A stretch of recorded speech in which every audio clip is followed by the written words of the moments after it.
Today I'm going to discuss both the book, Life of Pi, and the movie, Life of Pi. Only a small piece at the very end, so complete spoilers. You should experience one or both of these things before watching my video.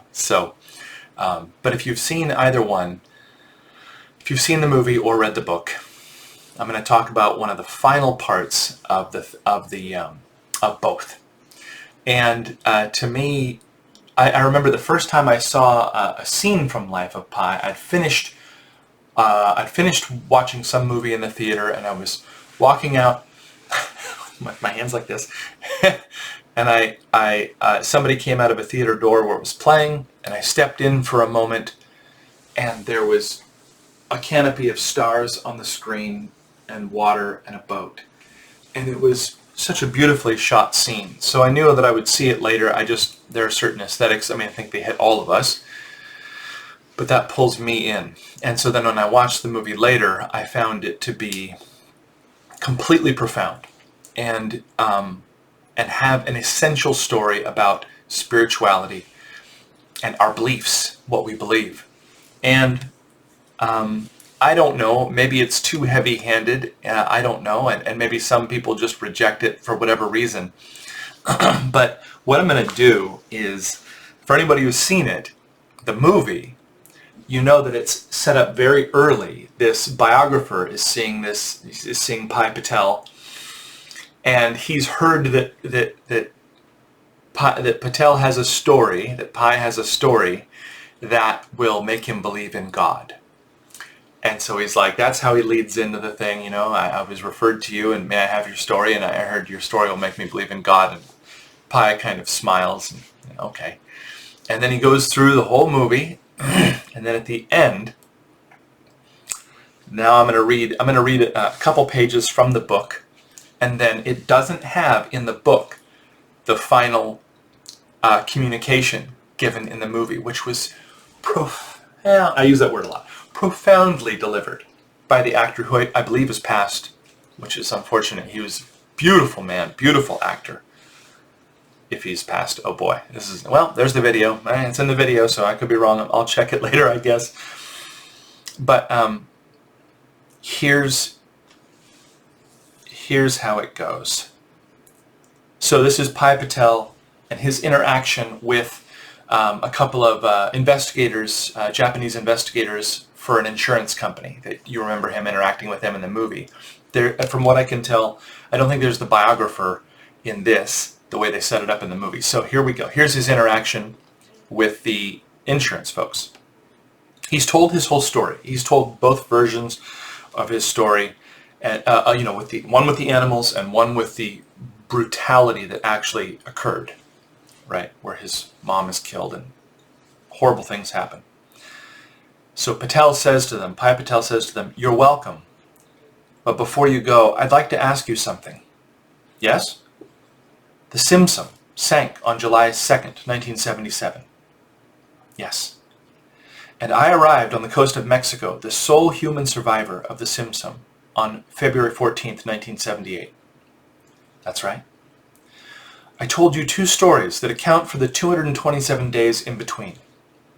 Yes, you did. Neither explains the sinking of the Simsum. That's right. Neither makes a factual difference to you. That's true. You can't prove which story is true and which is not. You must take my word for it. I guess so. In both stories, the ship sinks, my entire family dies, and I suffer. Yes, that's true. So tell me, since it makes no factual difference to you, and you can't prove the question either way, which story do you prefer? Which is the better story? The story with animals, or the story without animals? Mr. Okamoto. That's an interesting question. Silence. Mr. Chiba. The story with animals. Mr. Okamoto. Yes, the story with animals is the better story. Pi Patel.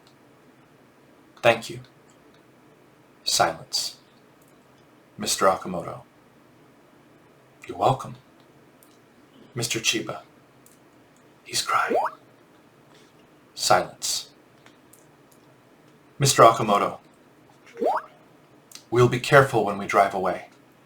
We don't want to run into Richard Parker. The tiger. Pai Patel, don't worry. You won't. He's hiding somewhere you'll never find him. There's a tiny bit more to that scene, and that is the end of the book. In the movie, the biographer is asked, which story do you prefer? The result is the same. There's no discernible difference of way to arrive at the outcome, whether it's with animals or whether it's with the brutal takings place that occurred. And the biographer says he prefers the story with the animals. And Pai Patel says, and so it is with God. And I was floored. Being a philosopher at heart, I was floored. And a spiritual man. Because it makes no difference. And I talked with a couple of very mathematician-y, scientific thinking friends later who are amazing and are also spiritual people in their own right. And it didn't hit them as hard as it hit me. Because to me, and I can understand why, to me, what story would you like to live? You could live a life where you think you're a brain and you think these ears are essential to the nature of you. And maybe this little finger right here, if it was gone, part of you would be gone. Not me.